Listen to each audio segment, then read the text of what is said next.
This video gives some general tips for studying the set work Antony and Cleopatra, and it also examines the theme of Rome versus Egypt. So Antony and Cleopatra is the Shakespeare set work for the IB matrics. I'm going to start with some general tips about Antony and Cleopatra, about studying and essay writing, and then I'm going to look at the theme. So firstly, spelling characters' names correctly is vital. If you spell something wrong, for example, putting an H in where there's Antony, there's no H in the name Antony.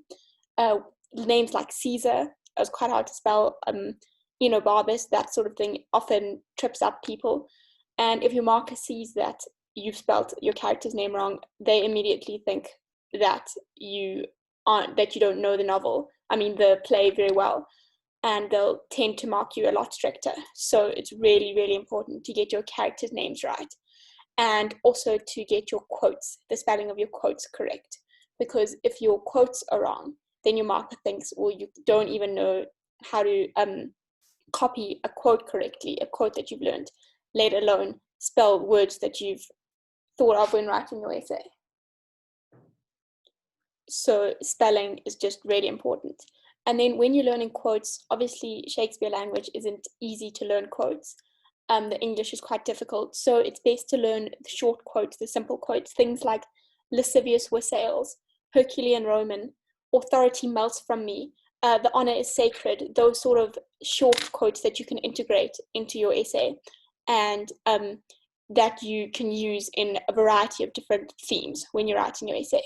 I do have a quotation list up on my Studio, which I'll put the link below, and you can buy that quotation list with more than 100 quotes that I've used in my essays.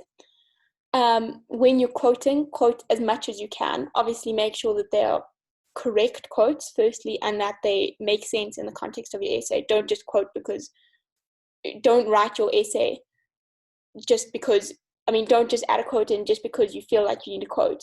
Add a quote in because it's going to help your essay, but try and do it as often as possible. And integrate your quotes, make sure they fit in your sentence. You can go and look at some of my essays also up on Studio to see how I fitted and integrated in my quotes.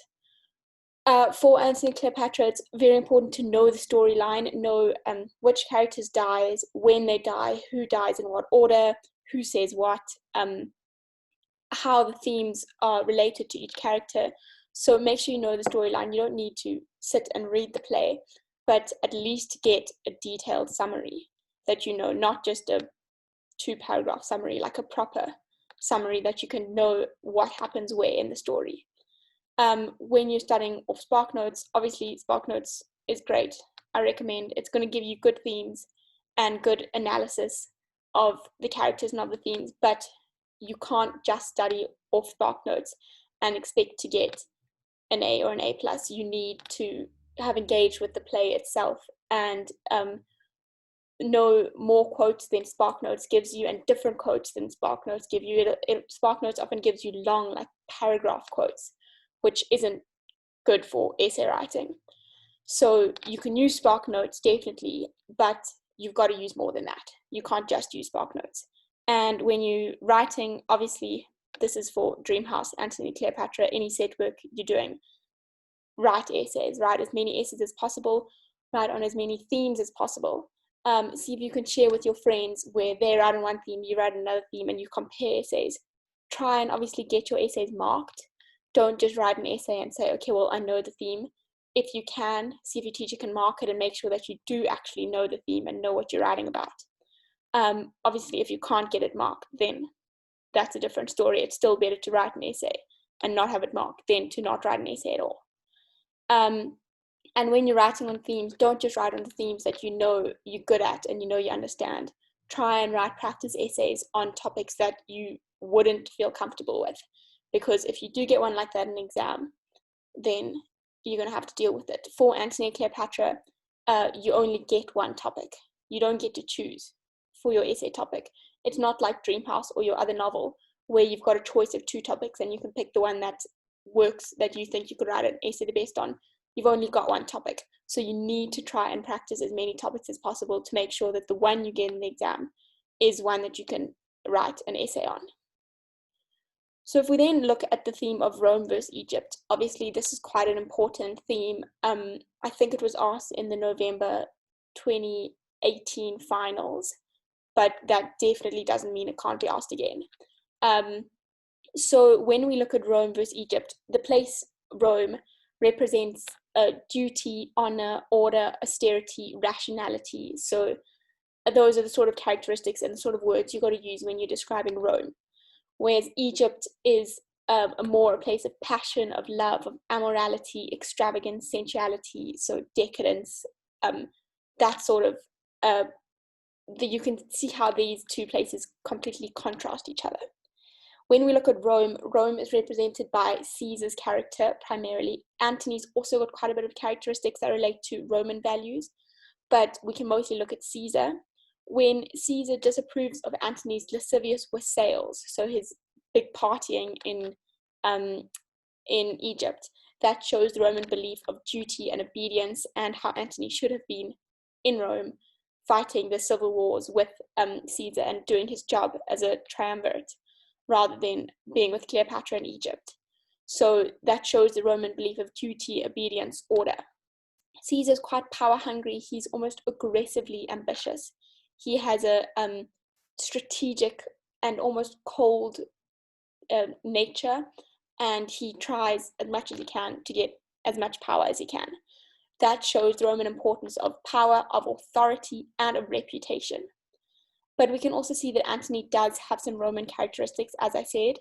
He says things like, the honor is sacred. If I lose my honor, I lose myself. Honor is a very, very important Roman value, which kind of relates to reputation. And we can see that Antony does place a lot of value on the honor he has, which is a very Roman point of view. So Antony is initially viewed as a Herculean Roman. We can see that he is respected in Rome, but as he falls in love with Cleopatra, as he spends more time with Cleopatra and he starts to disregard his duty in Rome, he starts to be more disapproved of in Rome. And we see that later on, they start to call him like a strumpet's fool, as he starts to be viewed as less powerful and less honorable because of his actions relating to Cleopatra. So if you wanted to write a paragraph or something on Rome, I'd speak specifically to Caesar's character and then to also how Antony's character does have Roman values. If we then looked at Egypt, obviously Egypt is represented by Cleopatra. Her open sexuality, her very excessive, extravagant nature is often misconstrued by the Romans. They view her as a licentious whore, as a gypsy. There's a lot of short quotes that you can use here. But we see that in Egypt, she's respected and these values are admired rather than looked down on. In Egypt, they view her as an Eastern star, this rare Egyptian, a queen, and so on. And we see that Cleopatra's emotions are very strong and very genuine. Her love for Antony is genuine. There's no doubt about that. And it is bigger. It's almost larger than life.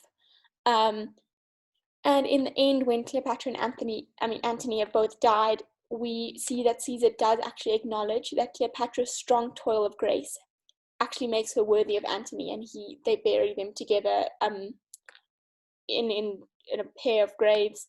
And we see that Cleopatra's strength and her love for Antony are even, if not approved of by Caesar, then at least accepted by Caesar. Both Antony and Cleopatra believe in the transcendence of love. They say something like there's beggary in the love that can be reckoned, which is a very Egyptian point of view, in that love is transcendent. It transcends life and death. It transcends this world, etc. And when we see, there's quite a long paragraph or passage where Enobarbus speaks about seeing Cleopatra in Cydnus, and this is really, really accurate and really helpful in describing the extravagance of Egypt. So as he describes Cleopatra, he describes how Egypt is so decadent, so extravagant, so over the top. He says something like, oh, picturing that Venus which outworked nature itself or something. And as he describes Cleopatra in that way, he's also describing Egypt. So we can clearly see the contrast between Rome and Egypt. and how Antony has to fit in with these Roman values of honor, of obedience, of reputation and authority. But he also wants to be with Cleopatra, where there's this transcendent love and this strong passion and extravagance. So we see that the stark differences between Rome and Egypt, between the East and the West, ultimately culminate in the deaths of Antony and Cleopatra. They can't, in life, Antony and Cleopatra can't reconcile his two vastly different worlds. He continues to vacillate between his Roman duties and his love for Cleopatra. Vacillate just means like go between the two. He can't choose which one he wants to fully honor. He starts as being, as I said, a Herculean Roman, this plated Mars, very respected in Rome. But when he's with Cleopatra, he has this tendency to make his will lord of his reason. So to do what he wants, what he feels like, rather than what he should be doing. And that makes him regarded as a strumpet's fool, or they just respect him less in Rome.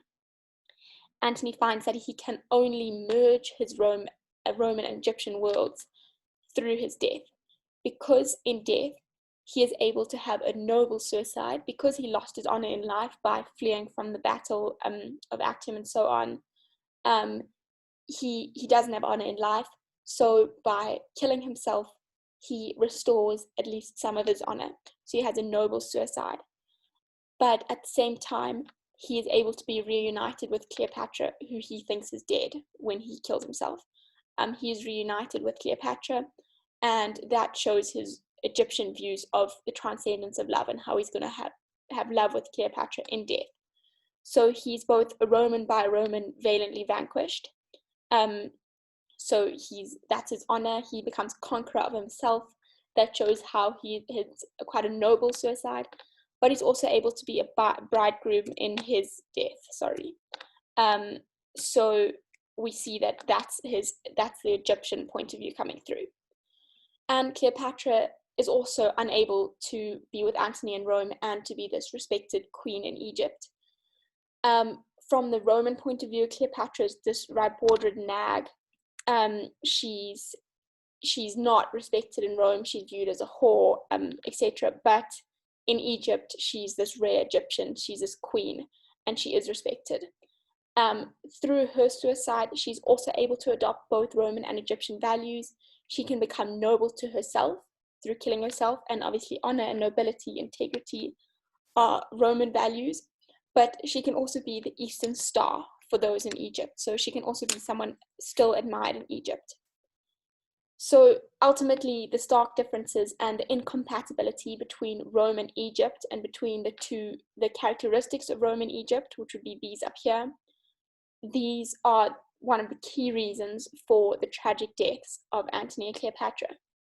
Only in death can these two opposing realms coexist. Only in death can Antony and Cleopatra reunite with each other and reunite their two worlds of Rome and Egypt. So I do have at least one essay on Rome and Egypt in my studio, which you can have a look at to see the structure. This, as I outlined here, a paragraph on Rome, on Egypt, and 1 or 2 paragraphs on how Rome versus Egypt affects Antony and affects Cleopatra. That would be the general structure of the essay. Obviously, keeping in mind that this is a mini essay, maximum 500 words. But if you do want to have a look at that structure, you can have a look on my studio. I've posted the link below.